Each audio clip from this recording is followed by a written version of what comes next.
بسم اللہ الرحمن الرحیم۔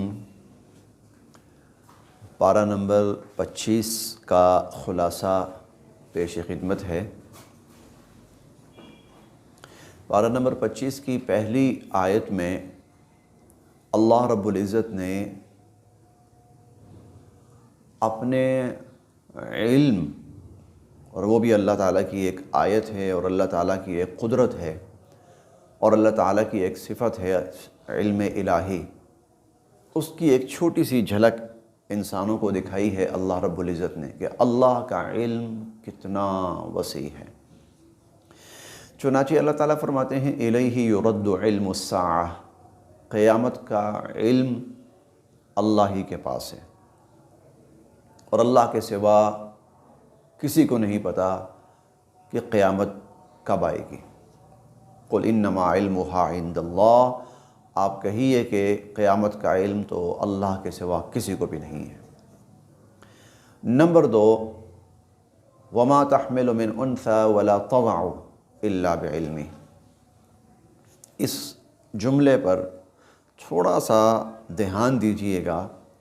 اللہ تعالیٰ فرماتے ہیں کہ اس کائنات میں جو بھی مخلوق مؤنث ہے، فیمیل ہے، جو بھی مخلوق مؤنث ہے، اور ان میں سے جو مؤنث بھی حالت حمل میں ہے، اللہ کو اس کا پتہ ہے۔ صرف انسان نہیں، اور صرف جنات نہیں، اور صرف حیوانات نہیں، بلکہ حیوانات، حشرات الارض، خشکی کی مخلوق، تری کی مخلوق، جو مؤنث حالت حمل میں ہے، اللہ کو ایک کا پتہ ہے۔ ولا تضعوا، اور آگے اس نے اپنی اولاد کو کب جنم دینا ہے یہ بھی اللہ کو پتہ ہے۔ 2 ہو گئیں۔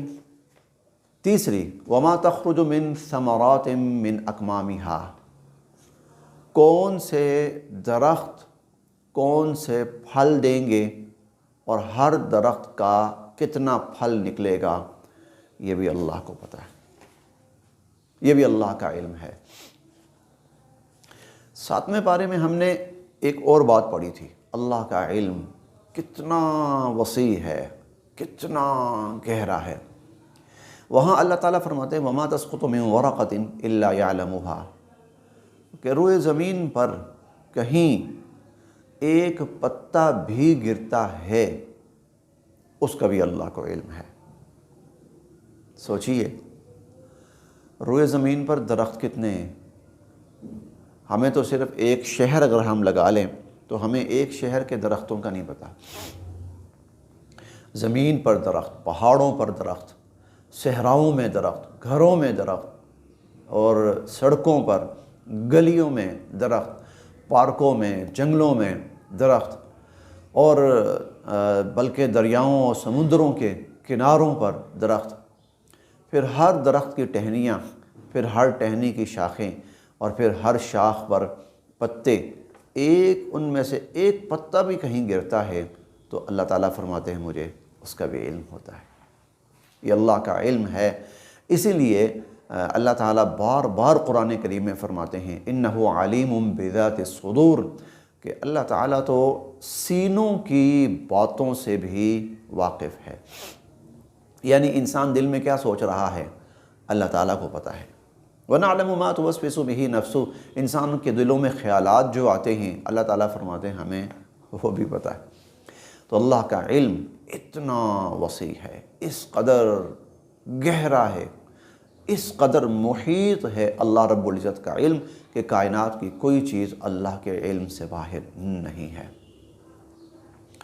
اس پارے کے مضامین میں سے ایک مضمون وہ اللہ تعالیٰ کی طرف سے ترغیب ہے، توبہ کی ترغیب ہے۔ گناہ ہو جاتا ہے نا، انسان ہے، کل بنی آدم خطاء، ہر انسان گناہ کرے گا، ہوگا۔ ہاں، انبیاء علیہم السلام کو اللہ پاک معصوم فرماتے ہیں، ان کو گناہوں سے پاک پیدا فرماتے ہیں۔ باقی ہر انسان گناہ ہوگا اس سے، اور جو گناہ ہوگا وہ گناہ نامہ اعمال کے اندر لکھا بھی جائے گا۔ انا کنا نستنسخ ما کنتم تعملون، جو کچھ تم کرتے تھے وہ ہم سب لکھوا لیتے تھے۔ 15ویں پارے میں اس حوالے سے ایک آیت اللہ تعالیٰ نے بیان فرمائی، وہ تو بہت ہی قابل توجہ ہے، اور اللہ تعالیٰ فرماتے ہیں ووضع الکتاب، قیامت کے دن جو نامہ اعمال ہے وہ سامنے لایا جائے گا۔ فَتَرَ الْمُجْرِمِينَ مُشْفِقِينَ مِمَّا فِيهِ، تم دیکھو گے کہ مجرم ڈر رہے ہیں، کیوں؟ اس لیے کہ ان کے سارے کرتوت ان کے سامنے آنے والے ہیں۔ مشفقین مما فی ویقولون، اور وہ کہیں گے یا ویلتنا، ہے ہماری شامت بدبختی، مالی ھذا الکتاب، اس کتاب کو کیا ہوا، لا یغادر صغیرۃ ولا کبیرہ، اس نے نہ کوئی چھوٹی بات چھوڑی نہ کوئی بڑی بات چھوڑی، الا احصاها، سب کا سب اس نے محفوظ کیا۔ ووجدوا ما عملوا حاضرا، جو کچھ انہوں نے دنیا میں کیا ہوگا نا وہ سب کا سب اس کے اندر موجود پائیں گے۔ 30ویں پارے میں اللہ فرماتے ہیں فَمَن يَعْمَلْ مِثْقَالَ ذَرَّةٍ خَيْرًا يَرَى، جس نے ذرے کے برابر نیک عمل کیا ہوگا قیامت کے دن دیکھ لے گا۔ وَمَن يَعْمَلْ مِثْقَالَ ذَرَّةٍ شَرًّا يَرَى، اور جس نے ذرہ کے برابر برا عمل کیا ہوگا قیامت کے دن اس کو بھی دیکھ لے گا، ذرے کے برابر۔ انسانی آنکھ جس کو نہیں دیکھ سکتی، تو گناہ انسان کرتا ہے، برائی انسان سے ہوتی ہے، یہ برائی انسان کی محفوظ بھی ہو رہی ہے، لکھی بھی جا رہی ہے، لیکن اللہ تعالیٰ انسان کو ترغیب دے رہے ہیں۔ ترغیب کیا ہے؟ تو اس سے گناہ ہو گیا ہے نا، پریشان نہیں ہونا، تو توبہ کر، سچے دل سے توبہ کر۔ اگر تو توبہ کرے گا نا تو تیرا گناہ معاف ہو جائے گا، میں تیری توبہ قبول کروں گا۔ بلکہ 4 پارے میں آتا ہے، اللہ تعالیٰ فرماتے ہیں انما التوبۃ علی اللہ، توبہ قبول کرنا تو میں نے اپنے ذمے لازم کر لیا ہے، جو توبہ کرے گا میں قبول کروں گا۔ اس 25ویں پارے میں اللہ فرماتے ہیں وَهُوَ الَّذِي يَقْبَلُ التَّوْبَةَ عَنْ عِبَادِهِ، وہ اللہ ہے جو اپنے بندوں کی توبہ قبول کرتا ہے۔ یہ ترغیب ہے کہ تم سے غلطی ہو گئی ہے، معافی مانگو، توبہ کرو، اس میں نہ شرماؤ، اس میں نہ ہچکچاؤ، کہیں شیطان تمہیں توبہ کرنے سے وَلَا يَغُرَّنَّكُمْ بِاللَّهِ الْغَرُورُ، کہ میں تو بہت گناہ گار ہوں، میری کہاں سے بخشش ہوگی، نہیں، کوئی بندہ اللہ کی رحمت سے مایوس نہ ہو۔ لا تیأسوا من رحمت اللہ، قل یا عبادی الذین اسرفوا علی انفسہم، میرے وہ بندے جو اپنی جانوں پہ ظلم کر بیٹھے ہیں، اے نبی علیہ السلام ان سے فرمائیے لا تقنطوا من رحمت اللہ، اللہ کی رحمت سے مایوس نہ ہونا۔ ان اللہ یغفر الذنوب جميعا، اللہ سب گناہ معاف کر دیں گے۔ تو اللہ تعالیٰ فرماتے ہیں اللہ توبہ قبول کرتے ہیں، تم اللہ کے سامنے توبہ کرو، توبوا الی اللہ توبۃ نصوحا، یقبل التوبۃ عن عبادی ویعفو عن السیئات، ان کے گناہوں کو معاف فرما دیتے ہیں۔ اور ویستجیب الذین آمنوا وعملوا الصالحات، ایمان والے، نیک اعمال کرنے والے دعا کرتے ہیں، اللہ ان کی دعا قبول فرماتے ہیں۔ ویزیدہم من فضلی، بلکہ انہوں نے تو تھوڑا سا مانگا ہوتا ہے، اللہ اپنے فضل سے بہت عطا فرماتے ہیں، بہت نوازتے ہیں۔ تو ایک مضمون اللہ نے یہ بیان فرمایا، گناہ ہو گیا کوئی بات نہیں، توبہ کرو، بار بار کرو، صبح و شام کرو، دن و رات کرو۔ اس پر ایک حدیث قدسی ہے، اور وہ حدیث قدسی تو جیسے انسان کا اللہ کی ذات پر ایمان ایسے بٹھا دیتی ہے۔ جب شیطان نے، ابلیس نے آدم علیہ السلام کو بہکایا اور پھر اس کے بعد اللہ کے سامنے دعوے کیے، یا اللہ میں اس وقت تک ان کو بہکاتا رہوں گا، اس وقت تک ان کو گمراہ کرنے کی کوشش کرتا رہوں گا، ما كانت الارواح فی اجسادہم، جب تک ان کے جسم کے اندر ان کی روحیں موجود ہوں گی، جب تک ان کے جسم کے اندر ان کی روحیں موجود ہوں گی میں ان کو بہکاتا رہوں گا، ان کو گمراہ کرتا رہوں گا۔ اللہ رب العزت نے فرمایا ٹھیک ہے تو جو کرتا ہے کر، پھر سن، میری بات بھی سن، مجھے اپنی عزت کی قسم، مجھے اپنے جلال کی قسم، میں اس وقت تک ان کو بخشتا رہوں گا جب تک یہ مجھ سے معافی مانگتے رہیں گے۔ وَيَزِيدُهُم مِّن فَضْلِ، اللہ تو اپنی فضل سے اور زیادہ عطا فرماتے ہیں۔ سو یہ ایک رمضان کے حوالے سے بھی بہت بڑا پیغام ہے، رمضان کا ایک بہت بڑا عمل ہے مستقل استغفار کو اس مہینے میں اپنانا۔ تیسرا مضمون، اللہ تعالیٰ نے اپنی جو نعمتیں ذکر فرمائی ہیں ان نعمتوں میں سے ایک نعمت اللہ رب العزت نے سواری بھی شمار فرمائی ہے کہ اللہ تعالیٰ کے انعامات میں سے ایک نعمت انسان کو سواری عطا کی اور انسان اس پہ سوار ہوتا ہے۔ چنانچہ اللہ تعالیٰ فرماتے ہیں وَجَعَلَ لَكُم مِّنَ الْفُلْكِ وَالْأَنْعَامِ مَا تَرْكَبُونَ، اللہ نے تمہارے لیے کشتیاں بھی بنائی ہیں، جانور بھی جن پر تم سواری کرتے ہو، اور لِتَسْتَوُوا عَلَى ظُهُورِهِ، ٹھیک ہے تم ان کی پشت پہ بیٹھو، جانوروں کی سواری کی پشت پہ سوار ہو، ثُمَّ تَذْكُرُوا نِعْمَةَ رَبِّكُمْ، اور پھر اپنے اس رب کی نعمت کو یاد کرو، وَتَقُولُوا، اور کہو سبحان الذی سخر لنا هذا وما كنا له مقرنین، پاک ہے، بہت برتر ہے وہ ذات جس نے اس سواری کو ہمارے کنٹرول میں کر دیا۔ انسان جہاں چاہتا ہے بریک مارتا ہے، گاڑی رک جاتی ہے، انسان جہاں روکنا چاہتا ہے رک جاتی ہے، بلکہ جو جانور ہیں سواری ان کو جہاں چاہتا ہے روکتا ہے وہ رک جاتے ہیں۔ سبحان الذی سخر لنا هذا وما كنا له مقرنین وانا الى ربنا لمنقلبون، اور ہم اپنے رب ہی کی طرف لوٹ کر بھی جائیں گے۔ یہ دعا ہے سواری پر سوار ہوتے وقت یہ ضرور پڑھنی چاہیے۔ اللہ کا حکم ہے کہ جب تم میری دی ہوئی نعمت پر سوار ہو، ثم تذکروا نعمت ربکم، پھر اپنے رب کی نعمت کو یاد کرو اور یہ کہو سبحان الذی سخر لنا هذا وما كنا له مقرنین وانا الى ربنا لمنقلبون۔ انسان بسا اوقات دنیا میں دیکھتا ہے کہ غیر مسلم ہیں، کفار ہیں، ان کی بڑی عیش و عشرت ہے، وہ بڑے پرسکون ماحول کے اندر ہیں، ترقی ہے اور دنیا کی مال و دولت کے ذخائر ہیں اور وسائل ہیں۔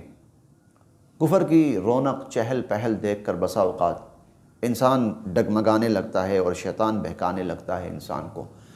یہاں اللہ تعالیٰ نے اس ضمن میں ایک بڑی عجیب بات ارشاد فرمائی، اور وہ یہ کہ ان کفار کو جو کچھ ملنا ہے دنیا میں ملنا ہے، آخرت میں ان کے لیے کچھ نہیں ہے۔ اللہ تعالیٰ فرماتے ہیں وَلَوْلَا أَن يَكُونَ النَّاسُ أُمَّةً وَاحِدَةً، اگر یہ وجہ نہ ہوتی کہ کہیں کفار کو دیکھ کر مسلمان اپنا ایمان ہی نہ چھوڑ بیٹھیں اور وہ سب کافر ہی نہ ہو جائیں، لَجَعَلْنَا لِمَن يَكْفُرُ بِالرَّحْمَنِ لِبُيُوتِهِمْ سُقُفًا مِّن فِضَّةٍ، تو جو کافر ہیں نا ان کو ہم گھر دیتے، اور ایسے گھر دیتے کہ ان کی چھتیں وہ چاندی کی ہوتی ہیں، سُقُفًا مِّن فِضَّةٍ وَمَعَارِجَ، اور وہ سیڑھیاں علیہا یظہرون جن پر وہ چڑھ کر اوپر جاتے ہیں، وَلِبُيُوتِهِمْ أَبْوَابًا وَسُرُرًا، اور ان کے گھروں کے دروازے اور ان کے تخت، ان کی چارپائیاں علیہا یتکئون، وہ بھی ہم چاندی کی بنا دیتے، وَزُخْرُفًا، بلکہ ہم ان کو سونے کی دے دیتے۔ کیوں؟ دنیا میں ہی ہے نا، دنیا میں ہی ہے۔ فرمایا وَإِن كُلُّ ذَلِكَ لَمَّا مَتَاعُ الْحَيَاةِ الدُّنْيَا، اگر ہم دے بھی دیتے نا ان کو ایسا گھر جس کی چھتیں، دیواریں، دروازے، ہر چیز سونے چاندی کی ہوتی، تو وَإِن كُلُّ ذَلِكَ لَمَّا مَتَاعُ الْحَيَاةِ الدُّنْيَا، ہوتا پھر بھی دنیا کا ساز و سامان۔ وَالْآخِرَةُ عِندَ رَبِّكَ لِلْمُتَّقِينَ، اور جو آخرت ہے آپ کے رب کے ہاں وہ ایمان والوں اور پرہیزگاروں کے لیے ہے۔ تو اگر کفار کو کچھ مل گیا ہے، زیادہ ملا ہے، تو کوئی بات نہیں، ان کے لیے صرف دنیا ہے۔ اللہ نے ایمان والوں کے لیے آخرت رکھی ہے، اور اللہ پاک آخرت میں اپنے نیک بندوں میں ہمیں شامل فرمائے۔ حضرت عیسیٰ علیہ السلام کا اللہ تعالیٰ نے ذکر کیا اور ان کے حوالے سے ایک جملہ ارشاد فرمایا، اور وہ جملہ یہ ہے وَإِنَّهُ لَعِلْمٌ لِلسَّاعَةِ، عیسیٰ علیہ السلام قیامت کی ایک نشانی ہے، قیامت کی ایک نشانی ہے، فَلَا تَمْتَرُنَّ بِهَا، اور اس بارے میں کسی شک میں نہ پڑنا۔ عیسیٰ علیہ السلام قیامت کی نشانی ہے، یہ کیا مطلب؟